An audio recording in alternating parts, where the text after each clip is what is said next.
अब कुछ खबरें शोबिस की दुनिया से। पहलगाम हमले पर मोदी सरकार ने पाकिस्तान पर बेबुनियाद इल्जाम आयद करने के बाद भारतीय वज़ीर इत्तलात और नशरियात ने मुनक्किद पाकिस्तानी क्रिकेटर्स और फनकारों के सोशल मीडिया अकाउंट्स भारत में ब्लॉक कर दिए हैं। जिन पाकिस्तानी अदाकारों और उनके भारत और इंस्टाग्राम अकाउंट बंद किए गए हैं, उनमें मारूफ अदाकारा और मेज़बान अनुषा शाह भी शामिल है। अनुषा शाह ने भारतीय हुकूमत के इस बचकाना और महजाना खेज इकदाम का दिलचस्प अंदाज में जवाब दिया है।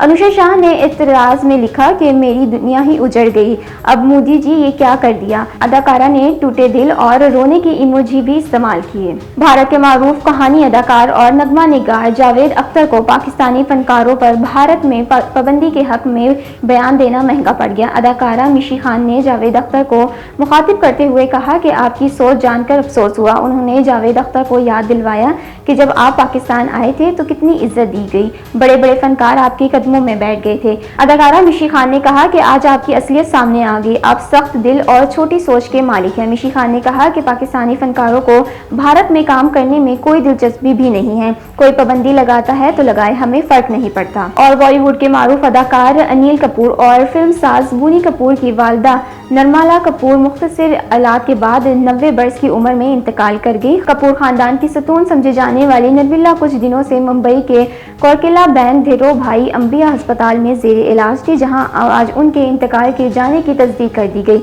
ताहम खानदान की जानिब से ताहाल कोई बयान जारी नहीं किया गया। नरमिला कपूर के शौहर सुनिंदर कपूर फिल्म प्रोड्यूसर थे, जिन्हें राज कपूर फिल्म इंडस्ट्री में लेके आए थे।